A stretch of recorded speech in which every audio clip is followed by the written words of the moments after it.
Hi friends, welcome back to my channel. ಸ್ನೇಹಿತರೆ, ಇವತ್ತಿನ ವಿಡಿಯೋದಲ್ಲಿ ನಾವು ಜೇಸ್ಟ್ ಮಧು ಬಗ್ಗೆ ತಿಳ್ಕೊಳ್ಳೋಣ. ಜೇಸ್ಟ್ ಮಧು ಅಂದರೆ ಅತಿ ಮಧುರ. ಇದನ್ನು ನೀವು ಕೆಮ್ಮು, ಕಫ, ಗಂಟ್ಲು ಕೆರೆತವನ್ನು ಗುಣಪಡಿಸಲಿಕ್ಕೆ ಯೂಸ್ ಮಾಡಿರ್ಬೋದು. ಆದರೆ ಇದಷ್ಟೇ ಅಲ್ಲದೆ ನಿದ್ರಾಹೀನತೆಯ ಸಮಸ್ಯೆ ಆಗಿರ್ಬೋದು, ಪಿರಿಯಡಲ್ಲಾಗಿರುವಂತಹ ಪ್ರಾಬ್ಲಮ್ ಆಗಿರ್ಬೋದು, ಬಾಯಿ ಹುಣ್ಣು, ಶ್ವಾಸಕೋಶದಲ್ಲಿರುವಂಥ ಕಂಜೆಷನನ್ನು ಸರಿಪಡಿಸಲಿಕ್ಕೂ ಕೂಡ ಇದನ್ನು ಬಳಕೆ ಮಾಡ್ತಾರೆ. ಬಾಯಿಯ ದುರ್ಗಂಧ ಹಾಗೂ ಮುಖದ ಮೇಲಿರುವಂತಹ ನೆರಿಗೆ, ಬಂಗು, ಪಿಗ್ಮೆಂಟೇಷನನ್ನು ಸರಿಪಡಿಸಲಿಕ್ಕೂ ಕೂಡ ಇದನ್ನು ಬಳಕೆ ಮಾಡ್ಕೊಳ್ಬೋದು.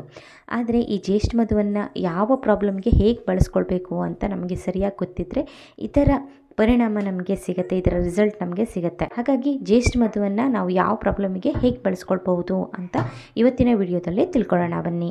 ಮೊದಲೇದಾಗಿ ಒಂದು ಲೋಟದಷ್ಟು ಹಾಲನ್ನು ತೆಗೆದುಕೊಂಡು ಸ್ವಲ್ಪ ಬಿಸಿಯಾಗಲಿಕ್ಕಿಡಿ. ಸ್ವಲ್ಪ ಬಿಸಿಯಾದ ನಂತರ 1/4 ಚಮಚಕ್ಕಿಂತ ಸ್ವಲ್ಪ ಕಡಿಮೆ ಜೇಸ್ಟ್ ಮಧು ಪುಡಿಯನ್ನು ಹಾಕ್ಕೊಳ್ಳಿ. ಹಾಗೆ ಸ್ವಲ್ಪ ಅರಿಶಿಣವನ್ನು ಹಾಕ್ಕೊಳ್ಳಿ, 2 ಚಿಟಿಕೆ ಅಂತ ಹೇಳ್ಬೋದು.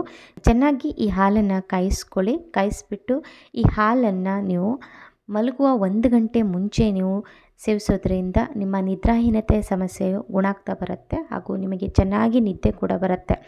ಅಂದಹಾಗೆ ಈ ಹಾಲನ್ನು ದಿನಕ್ಕೆ 2 ಬಾರಿ ನೀವು ತೆಗೆದುಕೊಳ್ಳೋದ್ರಿಂದ ಗ್ಯಾಸ್ಟ್ರಿಕ್ ಸಮಸ್ಯೆಯನ್ನು ಕೂಡ ದೂರವಾಗುತ್ತೆ.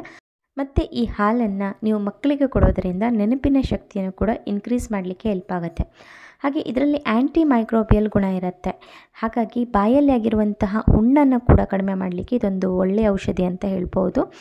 ಅಂದಹಾಗೆ ಈ ಹಾಲನ್ನು ನೀವು ಕುಡಿಯೋಕ್ಕೆ ಇಷ್ಟ ಇಲ್ಲದೆ ಇದ್ದರೆ ಸಣ್ಣ ಚೂರನ್ನು ಬಾಯಿಗೆ ಹಾಕಿಬಿಟ್ಟು ನೀವು ಚೀಪೋದ್ರಿಂದಲೂ ಕೂಡ ಬಾಯಲ್ಲಿ ಆಗಿರುವಂಥ ಹುಣ್ಣನ್ನು ಕೂಡ ಕಡಿಮೆ ಮಾಡ್ಕೊಳ್ಬಹುದು. ಈ ಹಾಲನ್ನು ನೀವು ಮಲಗೋಕ್ಕಿಂತ ಮುಂಚೆ ಕುಡಿಯೋದ್ರಿಂದ ನಿಮ್ಮ ಸ್ಟ್ರೆಸ್ಸು ಕಡಿಮೆ ಆಗುತ್ತೆ ಹಾಗೂ ಚೆನ್ನಾಗಿ ನಿದ್ದೆ ಬರುತ್ತೆ. ಹಾಗೆ ನಿಮ್ಮ ನಿದ್ರಾಹೀನತೆ ಸಮಸ್ಯೆ ಇದ್ದರೆ ಅದು ಎಲ್ಲ ದೂರ ಆಗ್ತಾ ಬರುತ್ತೆ. ಜೇಸ್ಟ್ ಮಧು ಸ್ವಲ್ಪ ಚೂರನ್ನು ನೀವು ಬಾಯಿಗೆ ಹಾಕ್ಬಿಟ್ಟು ಚಿಪ್ಪೋದ್ರಿಂದ ಶ್ವಾಸಕೋಶದಲ್ಲಿ ಶೇಖರಣೆ ಆಗಿರುವಂತಹ ಕಫವನ್ನು ಕರಗಿಸಲಿಕ್ಕೆ ಹಾಗೂ ಕಂಜೆಷನ್ ಇದ್ದರೆ ಅದನ್ನು ನಿವಾರಿಸಲಿಕ್ಕೂ ಕೂಡ ಹೆಲ್ಪ್ ಆಗುತ್ತೆ. 1 ಲೋಟದಷ್ಟು ನೀರಿಗೆ 1/4 ಚಮಚಕ್ಕಿಂತ ಸ್ವಲ್ಪ ಕಡಿಮೆ ಜೇಸ್ಟ್ ಮಧು ಪುಡಿ ಹಾಗೆ ಸ್ವಲ್ಪ ಶುಂಠಿ ಪುಡಿಯನ್ನು ಸೇರಿಸ್ಕೊಂಡು ಚೆನ್ನಾಗಿ ಕುದಿಸ್ಕೊಂಡು ಕಷಾಯ ಮಾಡಿ ಕುಡಿಯೋದ್ರಿಂದ ಕೆಮ್ಮು ನಿಯಂತ್ರಣಕ್ಕೆ ಬರುತ್ತೆ. ಜ್ವರ ಇದ್ದರೆ ಅದು ಕೂಡ ಕಡಿಮೆ ಆಗುತ್ತೆ. ಹಾಗೆ ಎದೆಯಲ್ಲಿ ಕಟ್ಟಿರುವಂತಹ ಕಫ ಕೂಡ ಕಡಿಮೆ ಆಗ್ತಾ ಬರುತ್ತೆ. ಜೇಸ್ಟ್ ಮಧು ಪುಡಿಯ ಜೊತೆಗೆ ಸ್ವಲ್ಪ ಹನಿ ಅಥವಾ ಜೇನುತುಪ್ಪವನ್ನು ಸೇರಿಸ್ಬಿಟ್ಟು ಚೆನ್ನಾಗಿ ಮಿಕ್ಸ್ ಮಾಡಿಬಿಟ್ಟು ತಿನ್ನೋದ್ರಿಂದ ಗಂಟಲಲ್ಲಿ ಇರುವಂತಹ ಕೆರೆತ ಹಾಗೂ ಗಂಟಲು ನೋವನ್ನು ಕೂಡ ಕಡಿಮೆ ಆಗುತ್ತೆ.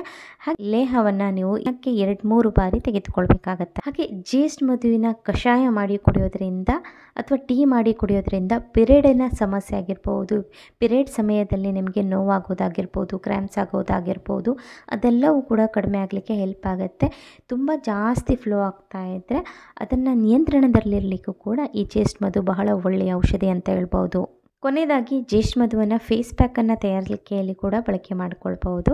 1 ಚಮಚದಷ್ಟು ಜೇಸ್ಟ್ ಮಧು ಪುಡಿ, 1 ಚಮಚದಷ್ಟು ಶ್ರೀಗಂಧ ಪುಡಿ ಹಾಗೆ ಸ್ವಲ್ಪ ಹಾಲು ಹಾಕಿಬಿಟ್ಟು ಚೆನ್ನಾಗಿ ಮಿಕ್ಸ್ ಮಾಡಿಬಿಟ್ಟು ಪೇಸ್ಟ್ ತಯಾರಿಸ್ಕೊಳ್ಳಿ. ಇದನ್ನು ನೀವು ಮುಖದ ಮೇಲೆ ಹಚ್ಕೊಳ್ಳೋದ್ರಿಂದ ನಿಮ್ಮ ಮುಖದಲ್ಲಿರುವಂತಹ ನೆರಿಗೆ ಆಗಿರ್ಬೋದು, ಪಿಗ್ಮೆಂಟೇಷನ್ ಆಗಿರ್ಬೋದು, ಹೈಪರ್ ಪಿಗ್ಮೆಂಟೇಷನ್ ಆಗಿರ್ಬೋದು, ಅಂದರೆ ಬಂಗಾಗಿರ್ಬೋದು, ಕಲೆಗಳಾಗಿರ್ಬೋದು, ಅದೆಲ್ಲವೂ ಕೂಡ ಕಡಿಮೆ ಆಗಲಿಕ್ಕೆ ಹೆಲ್ಪ್ ಆಗುತ್ತೆ. ಈ ಫೇಸ್ ಪ್ಯಾಕನ್ನು ವಾರದಲ್ಲಿ 2 ಸರಿ ಬಳಕೆ ಮಾಡ್ಕೊಳ್ಬೇಕಾಗತ್ತೆ. ಅಂದಾಗೆ ನಾನು ಬಳಸಿರೋದು ಜೇಸ್ಟ್ ಮಧು ನೇಚರ್ ಶೋರ್ ಅವರದು.